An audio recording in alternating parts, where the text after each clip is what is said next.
ാനുള്ള പ്രതികാര ബുദ്ധി മാത്രം എന്നിൽ ശേഷിച്ചു. എന്നെ നശിപ്പിച്ച പുരുഷനോടുള്ള പകയായിരിക്കാം അതിന് കാരണം. ആ വലിയ വീട്ടിൽ എനിക്ക് അഭയം തന്ന മനുഷ്യനോട് ആദ്യം എനിക്ക് വെറുപ്പ് തോന്നി. കൂടെ കൂടെ അദ്ദേഹത്തിന്റെ സ്വഭാവം ഞാൻ മനസ്സിലാക്കി. കുടിച്ച് സ്വയം നശിക്കുന്ന ആ മനുഷ്യനോട് എനിക്ക് സഹതാപം തോന്നി.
അറിഞ്ഞുകൊണ്ടല്ലെങ്കിലും നിന്റെ ജീവിതം നശിപ്പിച്ചവനാണ് ഞാൻ.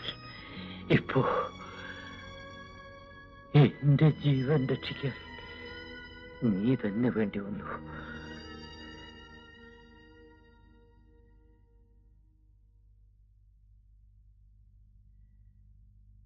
അധികനാൾ ഈ ജീവൻ നിലനിൽക്കയില്ല. എന്റെ നാളുകൾ എണ്ണപ്പെട്ടതാണ്. വേണ്ട, ഡോക്ടറല്ലേ വിളിക്കാൻ പോകുന്നത്.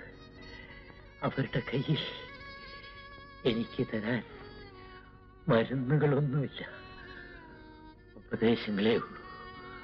മദ്യം വിഷമാണ്, കുടിക്കരുത് എന്ന്. മരവിച്ച ഈ ചുറ്റുപാടിൽ നിന്നും സ്വയം രക്ഷപ്പെടാൻ എനിക്ക് കുടിക്കാതെ വയ്യ.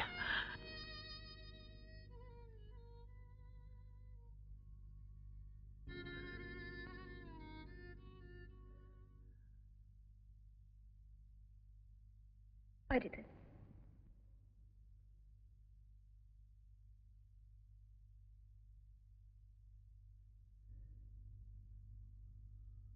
നിന്നെ ഞാൻ അനുസരിക്കാം.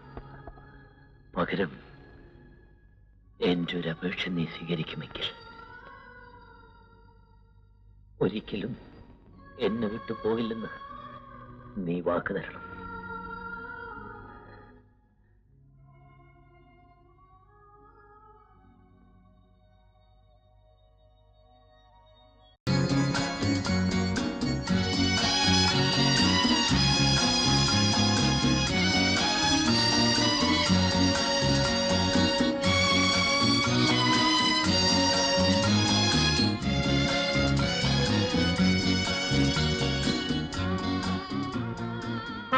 ഇങ്ങനെ പേടിച്ചാലോ? പിടിക്കേ, ആ കൈ അവിടെ വയ്ക്കും.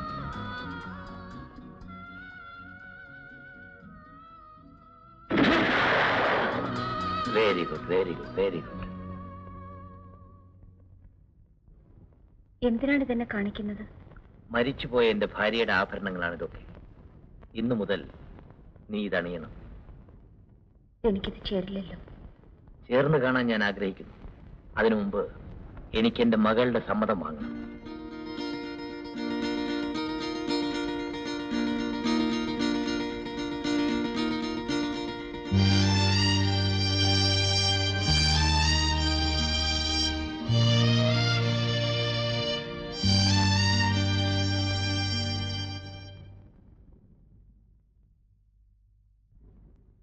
ശാന്തിയോട് ഒരിക്കലും നിനക്ക് വിരോധം തോന്നരുത്. എന്റെ ഭാര്യയുടെ മരണശേഷം എനിക്ക് എന്റെ മകളെ ശ്രദ്ധിക്കാൻ കഴിഞ്ഞിട്ടില്ല. സ്നേഹക്കുറവ് കൊണ്ടല്ല, ഈ മുറിക്കകത്തെ എന്റെ ജീവിതം അങ്ങനെയായിരുന്നു. ഇനി നീ വേണം എന്റെ മകൾക്ക് ഒരച്ഛന്റെ സ്നേഹവും ഒരമ്മയുടെ ലാളനയും നൽകാൻ. ആ ഷെൽഫിൽ എന്റെ വസിയത്തിന്റെ ഒരു പകർപ്പുണ്ട്. അതിങ്ങോട്ടെടുക്കൂ. എന്തിനാണ്? അതിലെന്താണ് എഴുതിയിരിക്കുന്നതെന്ന് നിനക്കറിയണ്ടേ? ഞാൻ മരിച്ചാൽ ഈ വീടിന്റെ എസ്റ്റേറ്റിന്റെ അവകാശം എന്റെ മകളുടെ പേർക്കാണ്. കമ്പനിയുടെ പാതിയോളം ഷെയറുകൾ നിന്റെ പേർക്കും. എനിക്കെന്തിനാണ്? എന്റെ തൃപ്തിക്ക് വേണ്ടി നീ ഇത് സ്വീകരിക്കണം. ശാന്തിക്ക് പ്രായപൂർത്തിയാകുന്നവരെ ഈ സ്വത്തുക്കൾ നോക്കി നടക്കേണ്ട ഭാരം ഞാൻ നിന്നെ ഏൽപ്പിക്കുന്നു. ജയന്തി എനിക്ക് വിശ്വാസമാണ്. എന്നാലും നീ എനിക്ക് ഉറപ്പ് തരൂ. എന്റെ മകളെ ഒരിക്കലും ദ്രോഹിക്കുകയില്ലെന്നും അവളെ നീ ഒരു അമ്മയെപ്പോലെ സ്നേഹിക്കുമെന്നും സത്യം ചെയ്ത് പറയൂ. നിങ്ങൾ സങ്കടപ്പെടരുത്. ശാന്തി എന്റെ മകളാണ്. അദ്ദേഹത്തിന്റെ മരണം പെട്ടെന്നായിരുന്നു. അതിന്റെ നടുക്കമാവണം ശാന്തിയെ രോഗിയാക്കിയത്.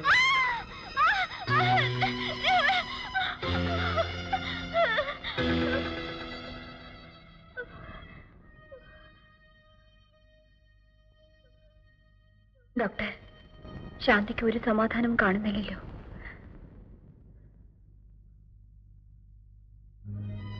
ഡോക്ടർ, എന്റെ മോളുടെ അസുഖം മാറ്റിയെടുക്കാൻ എത്ര പണം ചെലവാക്കാനും എവിടെ കൊണ്ടുപോകാനും ഞാൻ തയ്യാറാണ്. പണം ചിലവാക്കിയതുകൊണ്ട് മാത്രം മാറ്റിയെടുക്കാവുന്ന ഒരു രോഗമല്ലത്.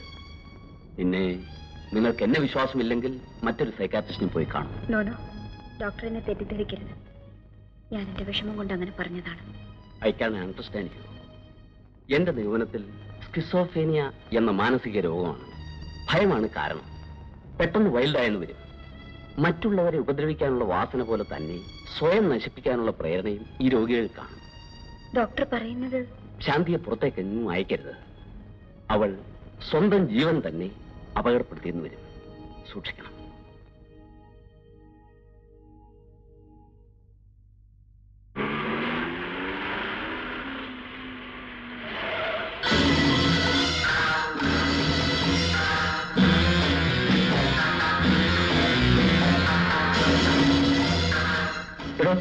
ഡെക്കിൽ നിന്ന് സൂട്ട് കേസ് എടുത്തോണ്ട് വാ.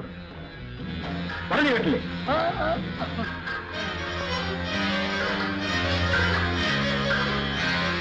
എന്നെ പ്രതീക്ഷിച്ചില്ലല്ലേ? ആ, എവിടെയാണ് നിന്റെ ബെഡ്റൂം? എനിക്കൊന്ന് കുളിക്കണം. കുളിച്ചാൽ പോകുന്ന അഴുക്കല്ലല്ലോ നിങ്ങളുടെ ശരീരത്തിൽ, മനസ്സിലും. Jayanti, get out.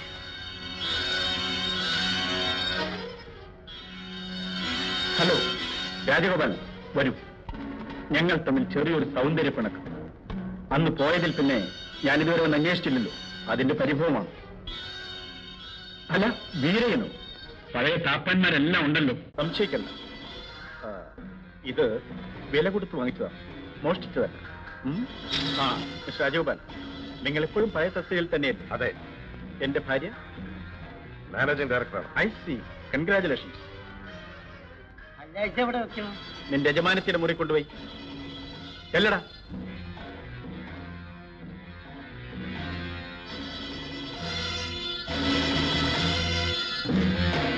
ആ മിസ്റ്റർ രാജഗോപാൽ, നിങ്ങൾ MDA എന്റെ ഭാര്യയെ കാണാൻ വന്നതല്ലേ?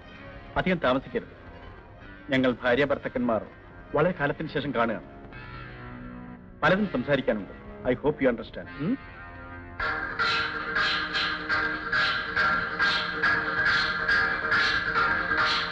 റൂബി ഒരിക്കലും തിരിച്ചു വരില്ലെന്നാണ് ഞാൻ കരുതിയത്.